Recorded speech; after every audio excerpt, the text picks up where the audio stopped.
We learned how to make pizza, some history on it, and got to connect with people from all over the world. Like our kids sat in a class with 12 or 13 other people from Iceland, from Holland, from Italy, from the UK, from different parts of the US. And this was like a group of 13. And we were 4 of that 13. So that lets you know how diverse this thing was. And so the kids are really exposed to people from all over the world. What's happening, y'all? This is Mike D with Black Fathers Now, where we're bringing the village to the brothers. Every couple of weeks, you can look forward to a quick inspirational message or a thought-provoking guest with knowledge and wisdom, all geared towards helping you be the best father that you can be. We're bringing the village to you. Now it's your turn to do something with what you learned. All right, y'all. Let's go.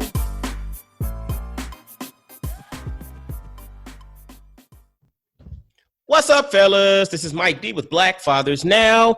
And you know what? Today, we are going to dive into our 4-day adventure to Rome with the kids. So again, this is Mike D, Mr. Double Down on You, with another episode of Black Fathers Now. But today we're going to really talk about travel a little bit. And so I'm really going to just kind of highlight a budget-friendly trip to Rome for a family of 4, and just kind of give you all a few tips on, you know, what we experienced, what we enjoyed, and just also encouraging you all to get out there and travel, man, see the world. I interviewed a brother probably a year and a half, almost 2 years ago now, Worldwide Nate, and he said, see the world by yourself, with your girl, and with your family. I was like, I really took that thing to heart, man, because that really spoke to me. So today, we're going to talk about a trip to Rome. So not too long ago, actually a few weeks ago, my wife and I decided to take our family on a trip to Rome for fall break.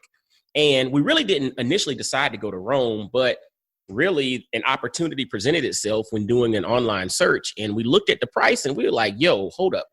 If this is for real, we're going to go to Rome. And so I looked at it again, I showed it to her, and she was just like, yeah, let's jump on that. So long story short, and I'm going to give you all some figures so that you're kind of, you know, aware of what's popping. So we were looking to do something for fall break with our kids early October. And as we were kind of searching around, I always put in various queries on various search engines. I use Kayak or Expedia, Orbitz.com, any of these big aggregate sites where you can find flight deals. I tend to look. And usually what we find is when you search for vacation packages, which is typically the combination of your hotel and your air travel together, you tend to get a better deal. So usually when we're going on vacation, we start there. Sometimes we buy them separate, but 99% of the time, whenever we're going somewhere, if we're going to stay in a hotel, then we're going to typically purchase it as a vacation package, because usually you get a better deal in the purchasing. So when we were looking, you know, we kind of throw out some queries, and we came back and we found this deal. And honestly, out of Knoxville, and Knoxville, Tennessee is a smaller airport. So typically we have to go out of Nashville or Atlanta to get really good flight deals. But long story short, we found an amazing deal out of Knoxville for a family of 4 to go to Rome for 4 days. And that literally came out to right at $3,000. Yeah, family of 4, flight and hotel. We left on Sunday. We ended up getting there Monday morning, and we stayed there until Thursday, and then we came back to Knoxville. $3,000 for a family of 4, my wife and our 2 kids. And the cool thing about that was it was out of Knoxville, so we didn't have to travel. And it was just one stop. So we went from Knoxville to Chicago directly to, I think it's Fiumicino, whatever the airport is in Rome, directly to Rome. And then on our way back, we flew from Rome back to Charlotte and then to Knoxville. But again, we left on Sunday and we left from Rome on Thursday. And literally a family of 4, $3,000. That was it. So it was not an arm and a leg. So a lot of people automatically assume that international travel has to just completely be out of the realm of possibility for more than you and your spouse. But the reality is it's not, right? And I found this deal on Expedia.com. They're not paying me for this. They probably should. But I found this on Expedia.com. And one of the things, or one of the tips that I learned in regards to travel and booking travel, trips or whatnot, if you keep yourself flexible, you tend to find a better deal. you end up paying a premium when I have to leave on this particular date and I have to come back at this particular date. I must stay at this particular hotel or this brand. And when you start doing all of that, you limit the possibility of kind of stumbling upon deals. But because we knew we had literally this week and we were flexible throughout that week to go somewhere, we started putting queries in. Sunday to Thursday worked, and it came back $3,000 for a family of 4. And that's not using any points. That's not using any credit card, this or that. That was just the actual total cost. So it was roughly $750 per person for 4, staying in one hotel room in Rome. So we stayed at a hotel called the Olympic Grand Hotel, which is in the Vatican area. So I would encourage you all to just pull up a map of Rome. And the city of Rome is very walkable, right? But you have, all these different areas within this particular city. And I think the city is a population of like 3 million, something like that. But we stayed at the Olympic Grand Hotel, which is near the Vatican. Like we were a 5-minute walk from the Vatican. We were a 3 to 5 minute walk from a metro station. And one tip, if you do go to Rome, I would encourage you to definitely stay in the city center, which is somewhere in the middle of the city, but then also stay somewhere near a metro station or a bus station because, the bus system and the metro system, the train is actually pretty good there, right? And if you're close to that, you can pretty much get anywhere you need to get for, not a lot of money. Like the bus fare was €1 and 50 cents per person, right? That's the bus fare, €1.50 per person. But the cool thing is if the kids are under 12, they can ride for free. Ding, ding, ding. Hear me out. So the buses, €1.50 per person. And if your kids are under 12, they get to ride for free. And when you buy your bus ticket or you buy your bus pass, what that allows you to do is ride the bus unlimited for, I believe it's like 90 minutes. So like an hour and a half, if I'm not mistaken. So that is pretty doggone cool. And it's a very good value.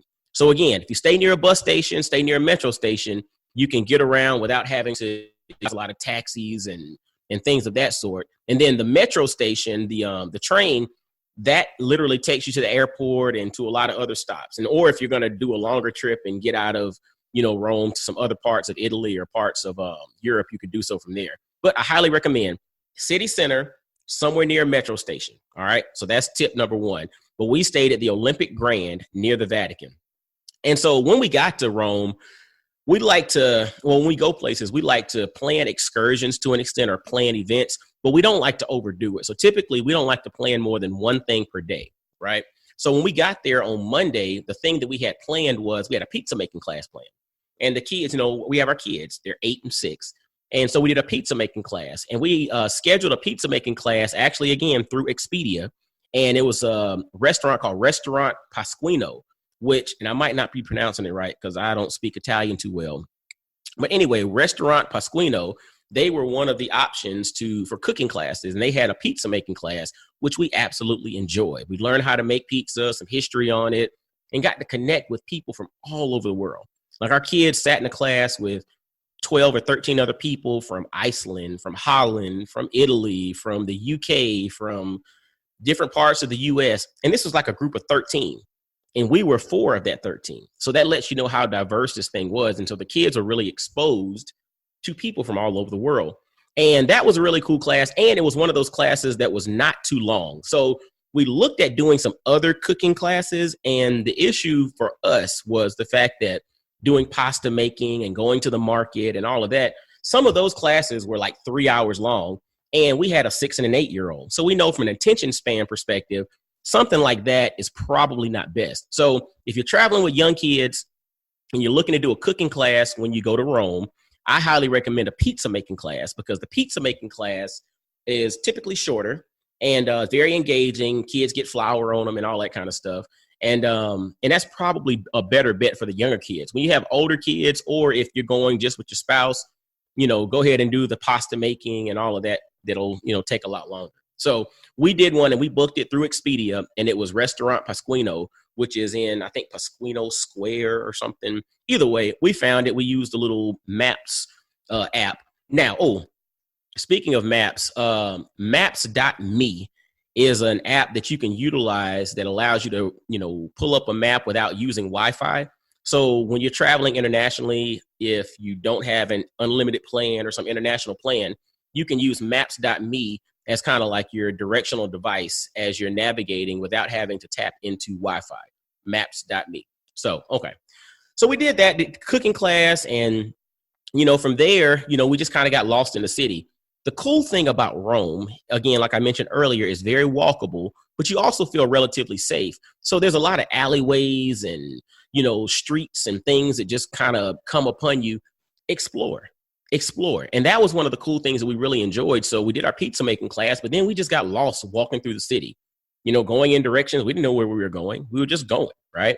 And we went and you stumble upon things. And one of the things that we stumbled upon at that moment was the Pantheon, which was absolutely amazing. I mean, this structure that was built, at the turn of the millennia, like around 100 AD, something like that. Amazing. And pictures don't do it justice. You have to get there and see the actual size of the structure to really understand how magnificent this thing is. But anyway, we stumbled upon a Pantheon, and then we started seeing signs for Trevi Fountain, which is another tourist destination. And Trevi Fountain, I mean, it was cool and everything. It was beautiful, all of that, but it was just a fountain with a whole heck of a lot of tourists. And, one of the things that you'll also hear as you go to a place like Rome or Vatican City or any other place in Europe for that matter, folks always talk about pickpocketers, right? And it's real, like pickpocketers are there. But you also just be mindful of people rubbing up against you or brushing up against you. They can't get their hands in your pockets if they don't touch you. Think about that. They can't get their hands in their pockets if they don't touch you. So, and one of the things that I was mindful of is when we went to Trevi Fountain, it was so crowded, like ridiculously crowded. People were all up on you, bumping up against you, and just kind of, it was literally super crowded. So we were there for a little bit, but after a few minutes, I had my wife kind of back up and let us kind of step to the side, because at the end of the day, that was one of the things I was mindful of, is just being so contained and so closed and so tight with a lot of people. When there is the emergence of something like pickpocketing, you open yourself up to that when you don't know if that's you bumping up against something or somebody's actually in your pocket. So be mindful of that. Don't be scared of it, but just know that, that stuff does happen. Fortunately, we were good, but yeah, so either way, just be mindful of that. So pizza making class, stumbled upon the Pantheon and Trevi Fountain, really dope places, really cool things to see. Then the next day, we did a Colosseum tour, and we booked our Colosseum tour with Walks of Italy. And if you get it and you can request a tour guide, Mauro was absolutely amazing. Mauro, Walks of Italy tours for the Colosseum. And our Colosseum tour, I mean, it lasted about 3 hours. It was a hell of a lot of walking. Like, I think my wife's pedometer thing said we walked like 25,000 steps or something. It was crazy, like a lot of walking, but it was fun and you were fully engaged. And that long trek was so engaging that my 6 and my 8-year-old, they got tired towards the end, but they were fully engaged. All the stories and the histories of the Colosseum and Roman history. And then you went over to Palatine Hill and you went, I mean, it was amazing. The Forum. I mean, you saw all of these areas and you got a full deep dive into the history of the Colosseum and bringing the animals from North Africa, which was part of the Roman Empire, and, the brutality that was there, but then the hierarchy. And he also broke down some of the things that were accurate about the movie Gladiator versus those that were not so accurate. And that was really interesting as well. But again, Colosseum tour, I highly recommend. I mean, you can go line up and do the thing yourself, but the Colosseum is one thing that I highly recommend you do a tour and really get some true history on it, because they can really go in depth. And Walks of Italy was really, really awesome. And Mauro was our tour guide. And I mentioned I was going to say cost. So the pizza making class, I believe, was roughly $50 US per person. And we booked it before we got there. The Colosseum tour, if I'm not mistaken, I think it was about $70 per person, if I'm not mistaken. Don't quote me on that. You can look it up. But there's a wide range of prices. So, I mean, you can pay probably $40 or $50, but then you can probably pay, well over $100 for some other kind of special high ticket tour. But at the end of the day, the Walks of Italy tour, I believe, was around $70 per person. We booked it in advance, but it was well worth it. Oh, another thing too, in Italy, tipping is not something that is required, right? tipping is kind of this American thing, but I mean, you can tip a little bit if you want to, but they're not really expecting you to tip them on the back end. So if something costs $50, they're expecting to get paid $50. That's it. So that's another tip as you travel and you experience that. So we did the tours of Italy, Walks of Italy tour of the Colosseum, Maro, really dope, a lot of history. We ate a lot of good food. Again, after that, we just stumbled around Rome and, bumped into different areas. And another thing I would recommend, I mentioned the buses earlier, right? And the buses in the metro, the buses only cost €1.50, right, per person. And if you're under 12, it doesn't cost you anything. Just get on the buses and just ride. Like in some cities, people like to do the hop on, hop off bus tours. I would say that would be a waste of money in Rome. Use the buses that they currently have. Don't know where they're going, just get on them and ride and get off in a particular area and explore. Like, it's the coolest thing. And you just get to, use something that's there, use something that everybody else uses, as well as you get to interact with some of the local residents there, which is pretty cool as well. So that was day 2. Day 3, we did the Vatican. Okay. So we stayed near the Vatican. We were like a 5-minute walk from the Vatican, but getting into St. Peter's Basilica is free, right? You can get in there for free. That's open. You just got to wait in line, and then you can go in and take pictures and do your stuff. But to go to the Vatican museums, which is a part of the Vatican, you actually have to pay to get in there. And the line for the Vatican museums can be ridiculous. Like, it can take you 2 or 3 hours at times to get in. So it's highly recommended that whether you do a tour or you just pay the skip the line fee or get a tour, do something so that you don't wait in line, because you might wait in line for multiple hours just to get into the museums. So we did not do a tour, but we utilized Maya Tours Roma to purchase our skip the line Vatican entry, right? And so that just basically gave us a time in which we show up, they walk us to the front, they get us in, and then we're free to go to, peruse the Vatican and all the artifacts. Now, I will tell you this. If you're a history buff, you're going to go crazy in the Vatican museums, right? They had stuff from ancient Egypt on up to, Michelangelo and Leonardo da Vinci sculptures and all, right? So, we had things from 2,000 and 3,000 BC, like actual structures or mannequins and figurines, from the ancient Egyptian, mystery systems and all that you could legitimately touch and see. Craziness, right? They had a mummy there. They had all kind of stuff. But then they had things, again, like Michelangelo, Leonardo da Vinci, all of that. That's all there. History overload, right? If you're a history buff, you're going to love it. And you might want to do a tour to give you more history and more context on stuff. But I'll be completely honest with you. It was cool to see everything, but we got to a point in which we were just like, man, I can't take no more. It was so much. You're talking thousands of pieces of artwork. And then our kids, we had a 6 and an 8-year-old as well. So they hit their limit. We got through and saw the Sistine Chapel, which was cool. But I would highly recommend at least doing a skip the line tour. If you're a history buff, do the actual, tour, do a tour with them getting into the Vatican. But if you're not a history buff, I would just do the skip the line, and they give you the little you can buy the little headsets for, I think it was like 5 or 10 euro or something, in which you can do they give you the automated little stuff. But I would go that route personally, because I'm not a huge history buff in regards to that. I like to skim the surface, but going super deep with all of that was almost overkill. So I had to turn it off a little bit, like, to be completely transparent. But the Vatican museums were completely awesome. St. Peter's Basilica, we waited in the line to get in there. That was amazing. That was awesome. These structures were crazy. Like, you can't put a picture, does it no justice. So I highly recommend you doing it.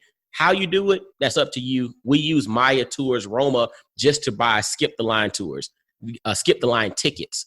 We did not do a tour to the Vatican, just skip the line tickets. Highly recommend you do that. You can use them. They were easy. And if you don't do that, you're going to stand in line for hours. And so outside of that, from a tour perspective, that was pretty much all that we had planned from a tour perspective. But like I mentioned before, we stumbled upon and hung out and spent time around the Pantheon. We went to Trevi Fountain. We went up the Spanish Steps and took pictures and hung out there. The biggest thing that we got to do was we got to eat.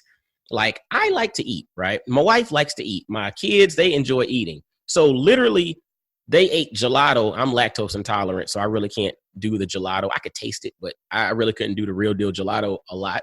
But they did gelato 2 or 3 times every day. So there's gelato shops everywhere. Like every corner you go around, there's some place that you can buy gelato and desserts. But then we also had pasta and pizza just about everywhere we went. Literally, pasta, pizza, gelato, and red wine. I mean, the kids didn't have no red wine, but mommy and dad did.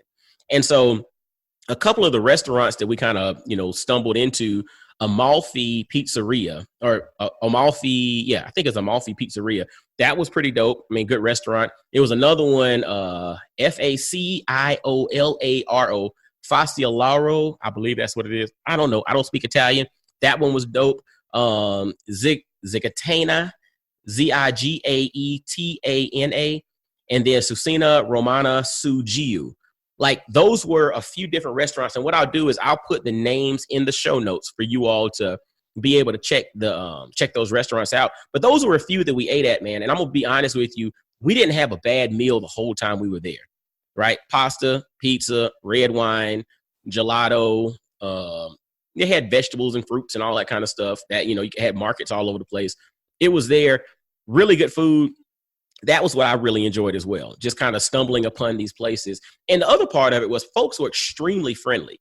They're used to seeing a lot of tourists. Oh, okay, this is Black Fathers now. I'm going to be straight up with y'all.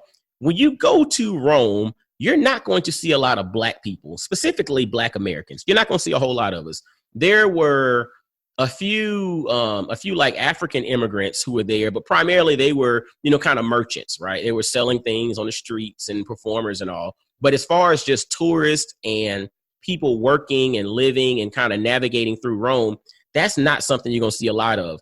When we've traveled to other places, there were more. Like when we went to London, we saw a heck of a lot more, Black people, or definitely throughout the Caribbean or, other parts of the U.S. But, in Rome, you're not going to see a whole lot of Black people, which is cool. I mean, it's all good. I mean, you travel, you experience, you see that the world is bigger than your neighborhood, but just know that that's what you're going to see and that's what you're not going to see, right? But it was cool, though. Again, everybody was nice. We didn't feel bad. We didn't feel unsafe. Just about everybody warned us about the pickpocketers.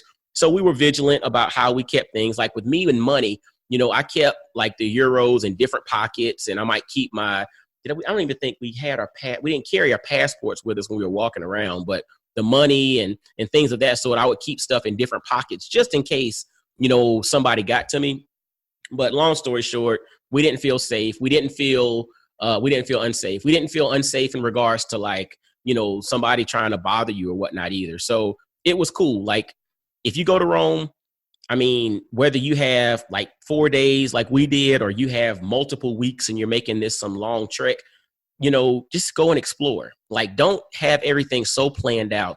Allow yourself to experience the serendipity of, walking down some alleyway and encountering some cool little cafe and talking to some people and going in and trying something that you never thought you would try. And it ends up being, an amazing meal. Open yourself up to that. Don't have everything so planned out. Open yourself up to it, especially in a place like Rome. I really highly recommend it. History overload. Definitely, you can go as deep as you want, or you can skim the surface. But long story short, you're going to get history out the wazoo, but it's really dope. Again, look for deals. We found this deal on Expedia in October. Well, it was for October. We bought it before then, but we traveled in early October, which I would say is a good time to go. A lot of the folks that were running tours there mentioned that going during the summertime, that's the height of the travel season, one.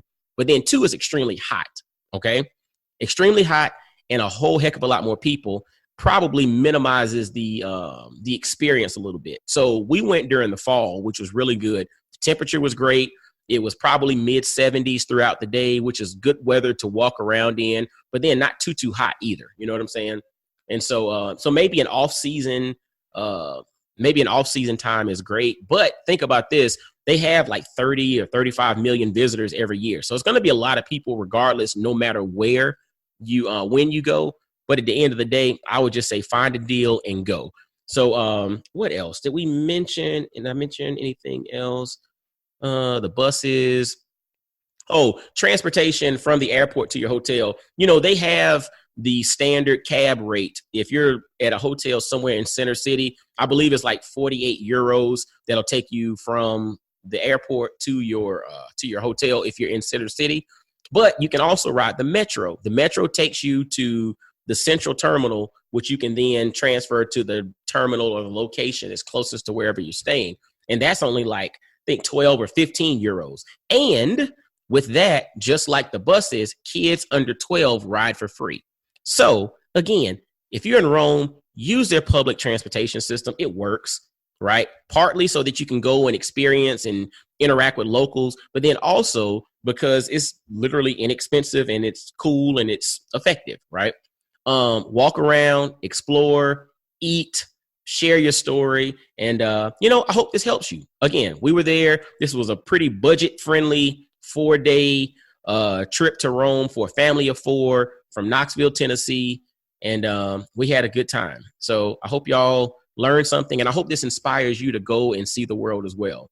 So this is another episode of Black Fathers Now, the podcast from your man, Mike D, Mr. Double Down on You.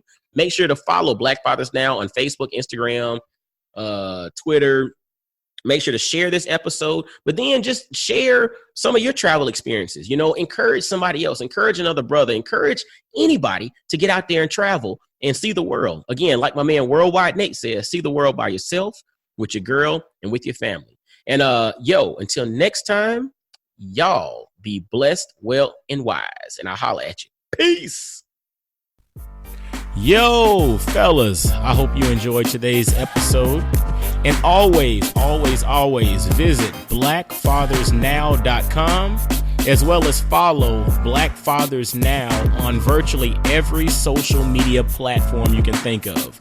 Instagram, Facebook, Twitter, everywhere. Just follow us and engage with us, man. Look forward to hearing from you. And I guess until next time, I'll holler at you. Peace.